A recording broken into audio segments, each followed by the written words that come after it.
we ever leave this world alive? Well, thank you. Hey YouTube, Wisdom Junkie here. Smoking some Frog Morton cellar. Good stuff. Really like it. So today I want to talk about some stuff. Obviously, or else I wouldn't be making a video. Where am I today? I'm in a place that kind of looks like a cabin, but that's on purpose. I'm also in a place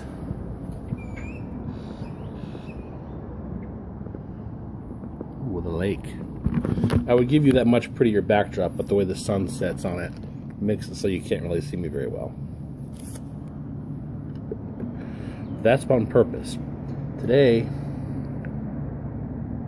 I want to talk a little bit about the meaning of success and living successfully. You see, the other day, I got in the mail my subscription to Cigar Aficionado magazine. This is a magazine I've read over the years, and I really only like it for the tobacco reviews. Everything else in it is just a constant reminder of the fact that I don't have enough money,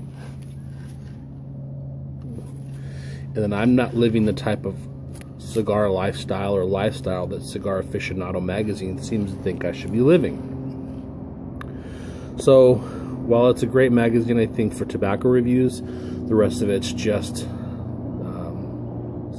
superfluous. Is that the word? And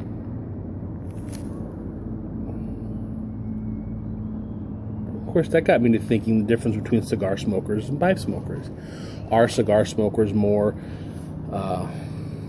apt to buy into this idea that you have to have all these wonderful things and technology and gadgets and riches and jet-setting vacations to be happy and to be quote-unquote successful? Because according to Cigar Aficionado magazine, that would be the case. They seem to show these very expensive lifestyles. But as Henry Thoreau would say, human beings tend to become tools of their tools. Why do I bring him up today? Because in this same spirit, to talk today about Henry David Thoreau.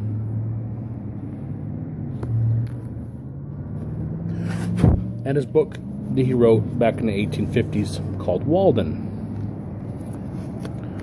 What's Walden about? Basically, Thoreau was a guy who decided that he had had enough of living in society, Concord, Massachusetts, actually. And he wanted to go and live in the woods. So he went and built a cabin out in the middle of nowhere near a place called Walden Pond to live by himself. So this is supposed to represent my own little cabin on the pond. With me so far? So I'm not going to go into really who he is or his biography or anything like that. Or that you can find on the internet.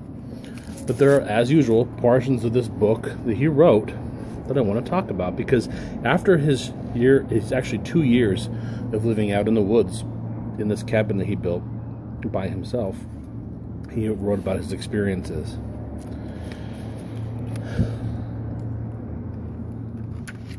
He says his purpose for going to Walden Pond was not to live cheaply, nor to live dearly there, but to transact some private business with fewest obstacles, to be hindered from accomplishing which, for want of a little common sense, a little enterprise and business talent, appeared not so sad as foolish.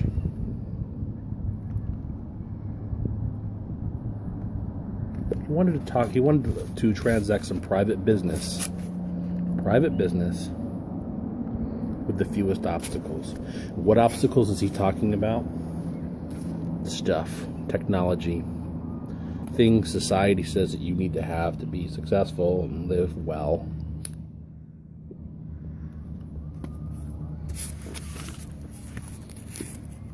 And so he did this as sort of an experiment to himself. Think about it.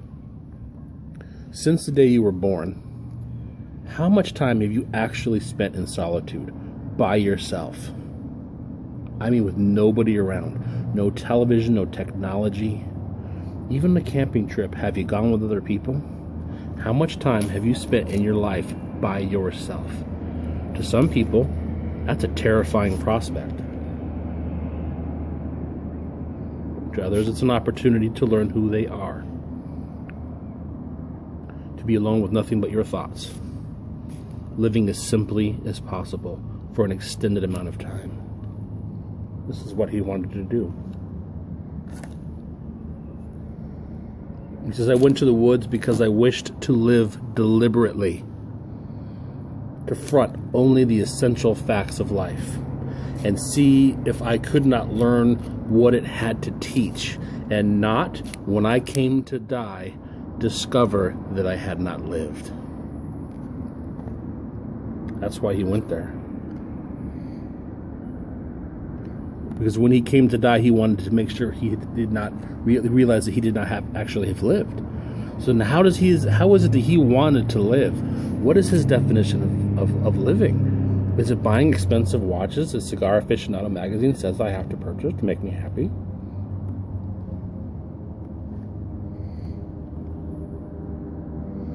It says he wanted to suck all of the marrow out of life and live sturdily like a Spartan.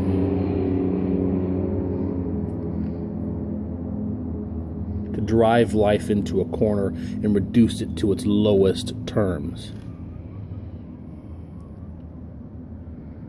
And if it proved to be mean, then get the whole and genuine meanness out of life. And to publish his meanness, or the meanness of life, to the world.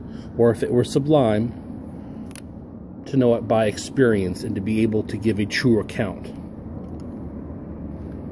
of the excursion.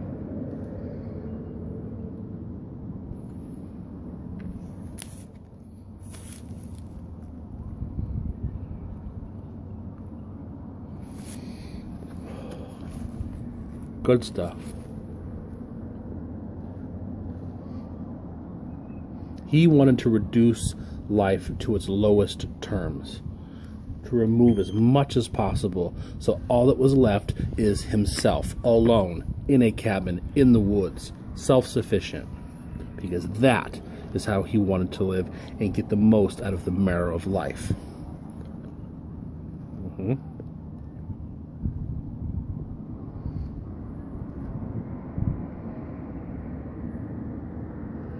It is desirable that a man be clad so simply that he can lay his hands on himself in the dark, and that he live in all respects so compactly and preparedly that if an enemy take the town, he can, like the old philosopher, walk out the gate empty-handed without anxiety. There it is. Can we say that we live so simply and not become tools of our tools? That if the town was taken over by communist North Koreans and everything was taken from us, that we'd be okay with that? That we could walk out that gate empty-handed without anxiety? It's a lesson in materialism.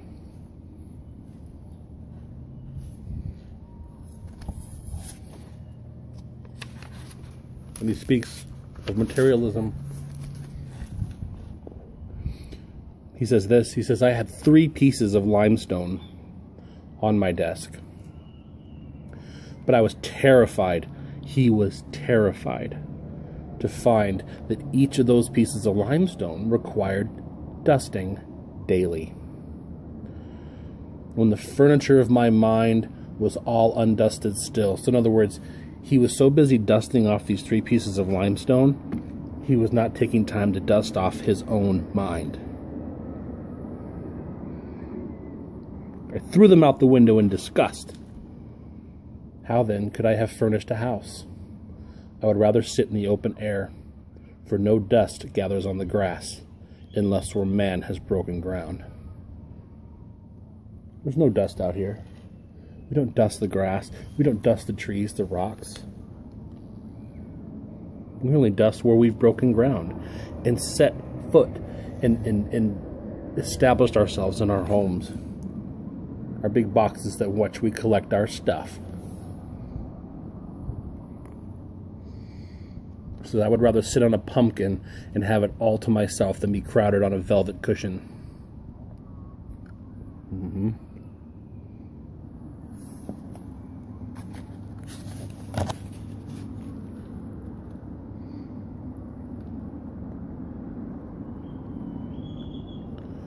Luxuries are not only indispensable, but they are positive hindrances to the elevation of mankind.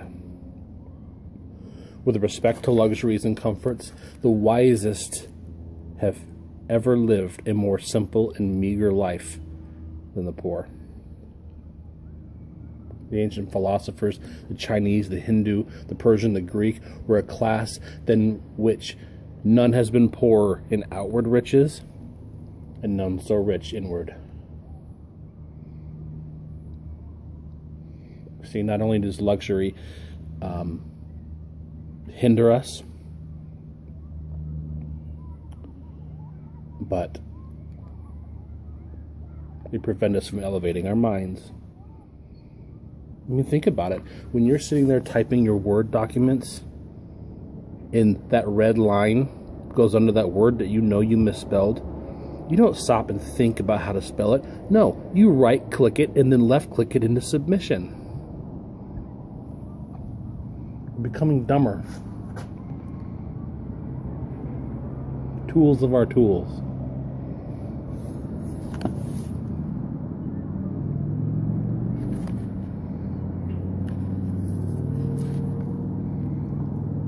He talks about how smart the Indians were. The savage owns his shelter because it costs so little, while the civilized man hires his commonly because he cannot afford it to own it. Nor can he in the long run any better afford to hire. Back then, he says, an annual rent of from $25 to $100. These are the country rates, entitles him to the benefit of improvements of centuries, spacious apartments, clean paint, paper, fireplaces, plastering, blinds, pumps, spring locks, cellars, many other things. But how happens it that he who is to enjoy these things is so commonly a poor civilized man?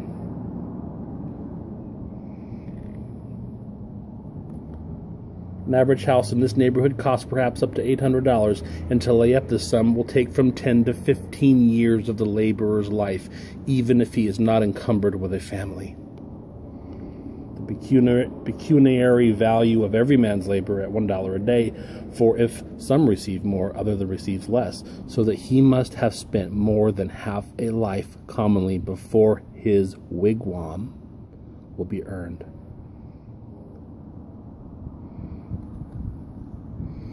Saying that our modern luxurious lives are spent working to pay for something that belongs to somebody else, either in rent or a mortgage or whatever.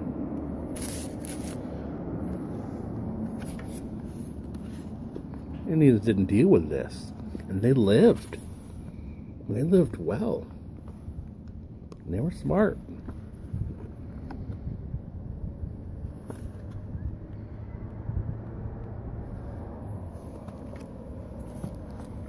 Says, of course you have to have food, shelter, and clothing, and fuel, for not till we have secured these are we prepared to entertain the true problems of life with freedom and prospect of success. This is Maslow, Abraham Maslow, hierarchy of needs. You know what?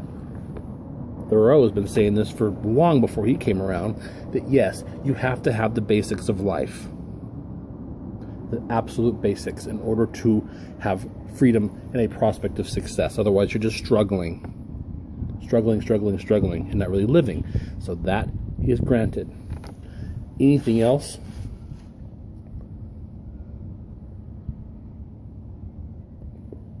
He says is silly.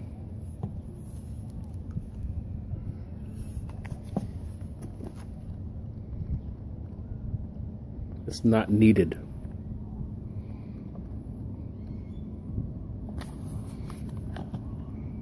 We become slaves to it. And we're not truly living. We're not figuring out who it is that we are.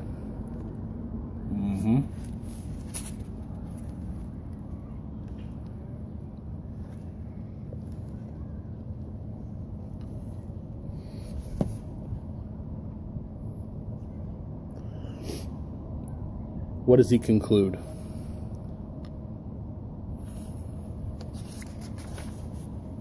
After 2 years of living like this.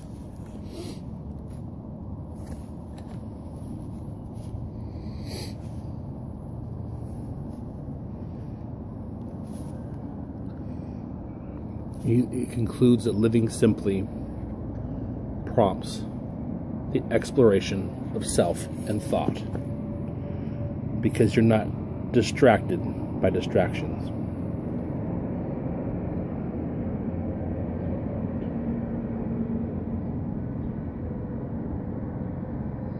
It says, be the Lewis and Clark of your own streams and oceans. Explore your own higher latitudes. Be a Columbus to whole new continents in the worlds within you, opening new channels, not of trade, but of thought. Every man is the lord of a realm beside which the earthly empire of the Tsar is but a petty state, a hummock left by ice. Spend time exploring yourself rather than places.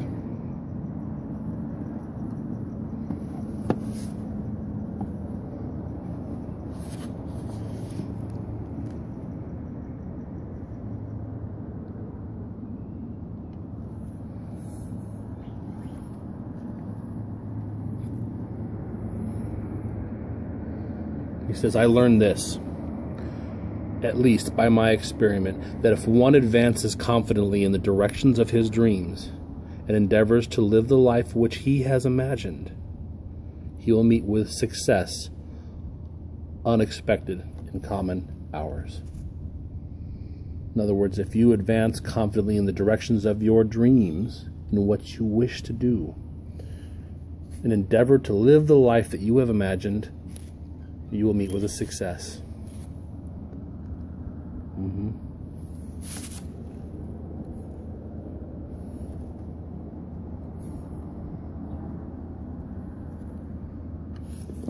I really love this part, what he says. In proportion as a man simplifies his life, the laws of the universe will appear less complex, and solitude will not be solitude, nor poverty, poverty, nor weakness, weakness. The more you simplify your life,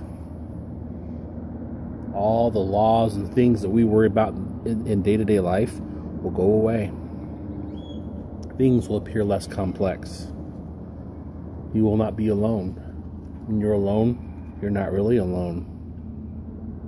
That fear of being alone goes away because you figured out who you are, because you spent time doing so.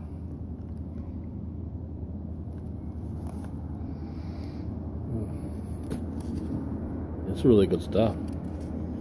And I'm not talking about Frog Morton.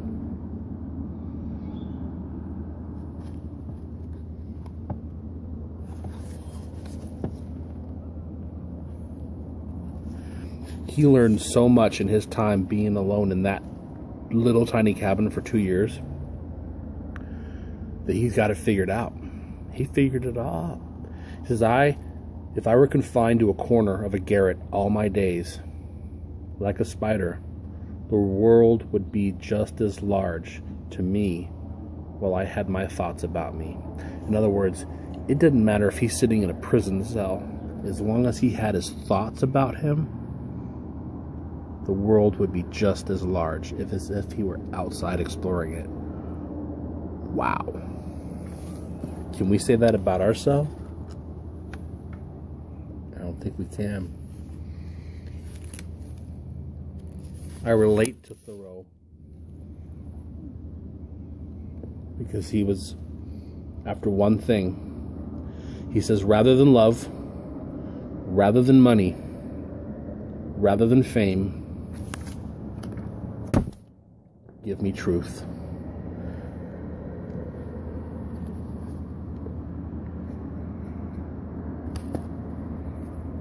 Give me truth.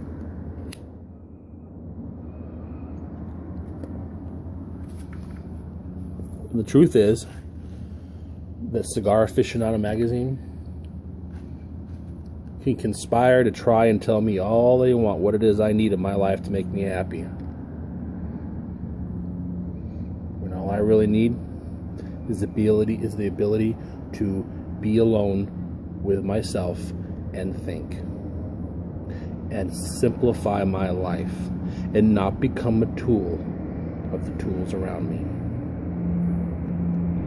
I'm sorry this is so long. This is 20 minutes. I get it. The best type of videos are ones you can spend about 2 minutes or so at max.